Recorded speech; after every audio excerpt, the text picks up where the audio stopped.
हरे कृष्णा, राधे राधे। आज इस वीडियो में आपको महाशिवरात्रि व्रत की दो पौराणिक व्रत कथा और भगवान शिव जी की आरती बताती हूँ। महाशिवरात्रि के विषय में भिन्न भिन्न मत है। कुछ विद्वानों का मत है कि आज ही के दिन भगवान शिव और माता पार्वती विवाह सूत्र में बंधे थे, जबकि अन्य कुछ विद्वान ऐसा मानते हैं कि आज ही के दिन शिव जी ने कालकूट नाम का विष पिया था, जो सागर मंथन के समय समुद्र से निकला था। यही कारण है कि महाशिवरात्रि को बेहद महत्वपूर्ण और पवित्र माना जाता है।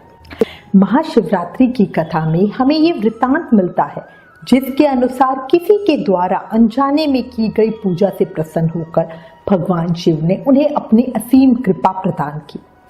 वहीं अगर ये पूजा व्रत पूरे भाव और विधान के साथ किया जाए तो इसके फल को शब्दों में कहना मुश्किल है। ये व्रत सभी इच्छाओं को पूरा करने वाला माना जाता है।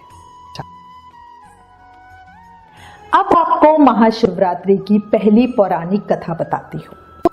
शिव पुराण में संकलित इस कथा के अनुसार एक समय पार्वती जी ने भगवान शिव शंकर से पूछा, हे प्रभु, ऐसा कौन सा शेष तथा सरल व्रत पूजन है जिससे मृत्यु लोक के प्राणी आपकी कृपा सहज ही प्राप्त कर लेते हैं। उत्तर में शिव जी ने पार्वती जी को शिवरात्रि के व्रत का विधान बताकर यह कथा सुनाते हुए मां पार्वती को कहा, एक गांव में एक शिकारी रहता था। पशुओं की हत्या कर वह अपने कुटुंब का पालन करता था। वह एक साहूकार का ऋणी था, लेकिन उसका ऋण समय पे ना चुका सका। क्रोधवश साहूकार ने शिकारी को शिव मठ में बंदी बना लिया। संयोग से उस दिन शिवरात्रि थी। शिकारी ध्यान मग्न होकर शिव संबंधी सभी धार्मिक बातें सुनता रहा। चतुर्दशी को उसने शिवरात्रि की कथा भी सुनी। संध्या होते ही साहूकार ने उसे अपने पास बुलाया और ऋण चुकाने के विषय में बात की। शिकारी अगले दिन सारा ऋण लौटा देने का वचन देकर बंधन से छूट गया। पैसा कमाने की इच्छा से वो घर न जाकर सीधा जंगल में शिकार के लिए निकला, लेकिन दिन भर बंदी गृह में रहने के कारण भूख प्यास से व्याकुल था। भूख प्यास से व्याकुल वह शिकारी शिकार खोजता हुआ बहुत दूर निकल आया। जब अंधेरा हो गया तो उसने विचार किया कि रात जंगल में ही बितानी पड़ेगी। सूर्यास्त होने पर वो एक तालाब के पास गया और वहां एक पेड़ पर थोड़ा सा जल पीने के लिए लेकर चढ़ गया, क्योंकि उसे पूरी उम्मीद थी कि कोई ना कोई जानवर अपनी प्यास बुझाने के लिए यहाँ जरूर आएगा। वह पेड़ बेलपत्र का था और उसी पेड़ के नीचे एक शिवलिंग रखा हुआ था, जो सूखे बेलपत्रों से ढके होने के कारण दिखाई नहीं दे रहा था। रात का पहला पहर बीतने से पहले एक गर्भिणी हिरनी तालाब पर पानी पीने पहुंची। उसे देखते ही शिकारी ने अपने धनुष पर बाण साधा। ऐसा करते समय उसके हाथ के धक्के से कुछ पत्ते और जल की कुछ बूंदें नीचे बिने शिवलिंग पर गिरी और अनजाने में ही शिकारी की पहले पहर की पूजा हो गई। हिरनी ने जब पत्तों की खड़खड़ाहट सुनी तो घबराकर ऊपर की ओर देखा और भयभीत होकर शिकारी से कांपते हुए स्वर में बोली, मैं गर्भिणी हूँ, शीघ्र ही प्रसव करूंगी। तुम एक साथ दो जीवों की हत्या करोगे, जो ठीक नहीं है। मैं अपने बच्चे को जन्म देकर शीघ्र ही तुम्हारे सामने प्रस्तुत हो जाऊंगी, तब तुम मुझे मार लेना। शिकारी को उसकी बात का विश्वास नहीं हो रहा था। उसने फिर से शिकारी को ये कहते हुए अपनी बात पर भरोसा करवाया कि जैसे सत्य पर ही धरती टिकी है, समुद्र मर्यादा में रहता है और झरनों से जलधाराएं गिरा करती है, वैसे ही वह भी सत्य बोल रही है। क्रूर होने के बावजूद भी शिकारी को उस पर दया आ गई और उसने जल्दी लौटना कहकर उस हिरनी को जाने दिया। थोड़ी ही देर बाद एक और हिरनी वहां पानी पीने आई। शिकारी सावधान हो गया, तीर साधने लगा और ऐसा करते हुए उसके हाथ के धक्के से फिर पहले की तरह ही थोड़ा जल और कुछ बेलपत्र नीचे शिवलिंग पर जा गिरे और अनायास ही शिकारी की दूसरे पहर की पूजा भी हो गई। तब उस शिकारी को देखकर उस हिरनी ने विनम्रता पूर्वक निवेदन किया, हे पार्थी, मैं थोड़ी देर पहले ही ऋतु से निवृत्त हुई हूँ, कामातुर विहारिणी हूँ, अपने प्रिय की खोज में भटक रही हूँ। मैं अपने पति से मिलकर शीघ्र ही तुम्हारे पास आ जाऊंगी, तब तुम मेरा शिकार करना। शिकारी ने उसकी बातों को सुनकर दया करके उसे भी जाने दिया। 2 बार शिकार को खोकर उसका माथा ठनका। वह चिंता में पड़ गया। रात्रि का आखिरी पहर बीत रहा था। तब एक अन्य हिरनी अपने बच्चों के साथ उधर से निकली। शिकारी के लिए यह स्वर्ण अवसर था। उसने धनुष पर तीर चढ़ाने में देर नहीं लगाई। वो तीर छोड़ने ही वाला था कि मृगी बोली, हे पारधी, मैं इन बच्चों को पिता के हवाले करके लौट आऊंगी। इस समय मुझे मत मारो। शिकारी हंसा और बोला, सामने आए शिकार को छोड़ दूं? मैं ऐसा मूर्ख नहीं। इससे पहले भी मैं 2 बार अपना शिकार खो चुका हूं। मेरे बच्चे भूख प्यास से तड़प रहे होंगे। उत्तर में हिरनी ने फिर कहा, जैसे तुम्हें अपने बच्चों की ममता सता रही है, ठीक वैसे ही मुझे भी सता रही है। इसलिए सिर्फ बच्चों के नाम पर ही मैं थोड़ी देर के लिए जीवन दान मांग रही हूँ। हे पार्थी, मेरा विश्वास कर, मैं इन बच्चों को इनके पिता के पास छोड़कर तुरंत लौटने की प्रतिज्ञा करती हूँ। मृगी का दीन स्वर सुनकर शिकारी को उस पर दया आ गई। उसने उस मृगी को भी जाने दिया। शिकार के अभाव में बेल वृक्ष पर बैठा शिकारी बेल पत्र तोड़ तोड़ कर नीचे फेंकता जा रहा था। इस तरह शिकारी की तीसरे पहर की पूजा भी स्वतः ही संपन्न हो गई। पौ फटने को हुई तो एक हिष्ट पुरुष मृग उस रास्ते पर आया। शिकारी ने सोच लिया था कि इसका शिकार तो जरूर ही करूंगा। अब फिर धनुष पर बाण चढ़ाने से उसकी चौथे पहर की पूजा भी स्वतः ही संपन्न हो गई। लेकिन पत्तों के गिरने की आवाज से वो हिरन सावधान हो गया। उसने शिकारी को देखा और पूछा, तुम क्या करना चाहते हो?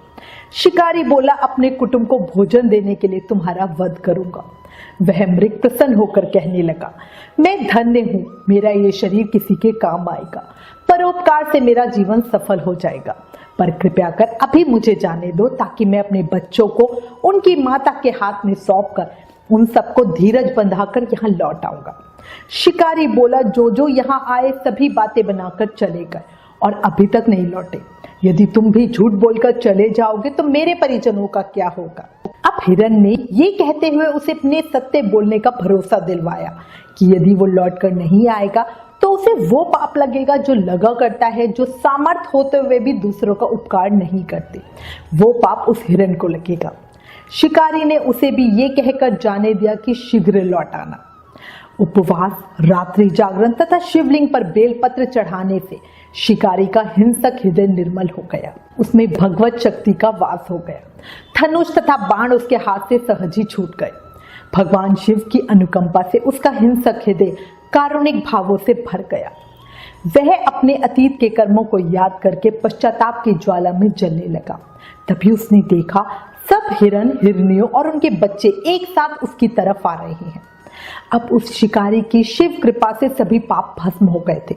इसलिए वे सोचने लगा, हाँ, ये पशु धन्य है जो ज्ञानहीन होकर भी अपने शरीर से परोपकार करना चाहते हैं। लेकिन धिक्कार है मेरे जीवन को, मैं अनेक प्रकार के कुकृत्यों से अपने परिवार का पालन करता रहा। शिकारी ने मृगों से कहा कि वे सब धन्य हैं तथा उन्हें वापस जाने दिया। उसके ऐसा करने पर भगवान शंकर ने प्रसन्न होकर तत्काल उसे अपने दिव्य स्वरूप का दर्शन करवाया तथा उसे सुख समृद्धि का वरदान देकर गुह नाम प्रदान किया। अगले जन्म में ये वही गुह था जिसके साथ भगवान श्री राम ने मित्रता की थी। गुह ऋग्वेरपुर के राजा थे। उन्हें निषाद राज अथवा भीलराज भी कहा जाता था। वे भील जाति के थे। शिकारी के इस जन्म में देवलोक से समस्त देव समाज भी इस घटना को देख रहा था। घटना की परिणति होते ही देवी देवताओं ने पुष्प वर्षा की। इस प्रकार शिकारी तथा मृग परिवार मोक्ष को प्राप्त हुआ। बोलो शिव शंभू की जय। हर हर महादेव। महाशिवरात्रि व्रत की दूसरी पौराणिक कथा। गरुड़ पुराण में वर्णित एक कथा के अनुसार बहुत पहले अर्बुद देश में सुंदरसेन नामक निषाद राजा रहता था। वह एक बार जंगल में अपने कुत्ते के साथ शिकार के लिए गया। पूरा दिन परिश्रम के बाद भी उसे कोई जानवर नहीं मिला। भूख प्यास से पीड़ित होकर वो रात्रि में जलाशय के तट पर एक वृक्ष के पास जा पहुंचा। वहां उसे शिवलिंग के दर्शन हुए। अपने शरीर की रक्षा के लिए निषाद राज ने बिल वृक्ष की ओट ली, लेकिन उसकी जानकारी के बिना ही कुछ पत्ते वृक्ष से टूटकर शिवलिंग पर गिर पड़े। उसने उन पत्तों को हटाकर शिवलिंग के ऊपर स्थित धूल को दूर करने के लिए जल से उस शिवलिंग को साफ किया। उसी समय शिवलिंग के पास ही उसके हाथ से एक बाण छूटकर भूमि पर गिर गया। उसने घुटनों को भूमि पर टेक कर एक हाथ से शिवलिंग को स्पर्श करते हुए उस बाण को उठा लिया। राजा द्वारा रात्रि जागरण, शिवलिंग का स्नान, स्पर्श और पूजन भी हो गया। इस तरह शिवरात्रि के दिन शिव पूजन की पूरी प्रक्रिया उसने अनजाने में ही पूरी कर ली। प्रातःकाल होने पर निषाद राज अपने घर चला गया और पत्नी के द्वारा दिए गए भोजन को खाकर उसने अपनी भूख मिटाई। यथोचित समय पर जब उसकी मृत्यु हुई तो यमराज के दूत उसको पाश में बांधकर यमलोक में ले जाने लगे। तब शिवजी के गणों ने यमदूतों से युद्ध कर निषाद को पाश से मुक्त कराया। इस तरह वह निषाद अपने कुत्ते के साथ भगवान शिव के प्रिय गणों में शामिल हुआ। कहा जाता है कि भगवान शिव अनजाने में अपने भक्तों को जब इतना फल देते हैं तो विधि विधान से पूजा करने वाले भक्तों को किस प्रकार किसी भी तरह की कोई कमी नहीं होने देते। व्रत कथा सुनने के बाद भगवान शिव से प्रार्थना करें और कहें, हे शिव शंभु, आप जटाओं में गंगा जी को धारण करने वाले, सिर पर चंद्रमा को सजाने वाले, मस्तक पर त्रिपुंड तथा तीसरे नेत्र वाले, कंठ में कालपाक्ष तथा रुद्राक्ष माला से सुशोभित हो। आपके हाथ में डमरू और त्रिशूल है, नागराज आपके गले में है। भक्तगण बड़ी श्रद्धा से आपको शिव शंकर, शंकर भोलेनाथ, महादेव, भगवान आशुतोष, उमापति, गौरी शंकर, सोमेश्वर, महाकाल, ओमकेश्वर, वैद्यनाथ, नीलकंठ, त्रिपुरारी, सदाशिव तथा अन्य सहस्त्र नामों से संबोधित कर आपकी पूजा अर्चना किया करते हैं। ऐसे भगवान शिव शंकर के श्री चरणों में हमारा बारंबार प्रणाम है। मैं सपरिवार आपकी शरण में हूँ। हे दीनानाथ, हम सबकी मनोकामनाएं पूर्ण करें। अब इस तरह प्रार्थना करने के बाद अब हम भगवान शिव शंभू की आरती करेंगे। जय शिव ओमकारा, भोले भज शिव ओमकारा, ब्रह्मा विष्णु सदा शिव अर्धांगिनी धारा।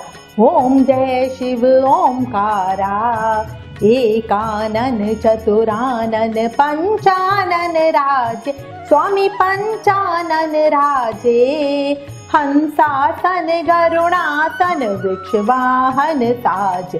ओम जय शिव ओमकारा, दो भुज चार चतुर्भुज, दस भुज अति सोहे, स्वामी दस भुज अति सोहे, तीनों रूप निरखता त्रिभुवन जन मोहे। ओम जय शिव ओमकारा, अक्षमाला वनमाला मुंडमाला धारी, स्वामी मुंडमाला धारी, त्रिपुरारी कंसारी, त्रिपुरारी कंसारी, वरमाला धारी। ओम जय शिव ओमकारा, श्वेतांबर पीतांबर बागांबर अंगे, स्वामी बागांबर अंगे, सनकादिक ब्रह्मादिक, सनकादिक ब्रह्मादिक, भूतादिक संगे। ओम जय शिव ओमकारा, कर में श्रेष्ठ कमंडल चक्र त्रिशूल धरता, स्वामी चक्र त्रिशूल धरता, जग करता जग हरता, जग करता जग हरता, जग पालन करता। ओम जय शिव ओमकारा, ब्रह्मा विष्णु सदा शिव जानत अविवेका, स्वामी जानत अविवेका, प्रणवाक्षर के मध्य ये तीनों एका। ओम जय शिव ओमकारा, त्रिगुण शिव जी की आरती जो कोई जन गावे, स्वामी प्रेम सहित गावे, कहत शिवानंद स्वामी, रटत हरि हर स्वामी, सुख संपत्ति पावे। ओम जय शिव ओमकारा, हर हर महादेव, जय शिव शंभू।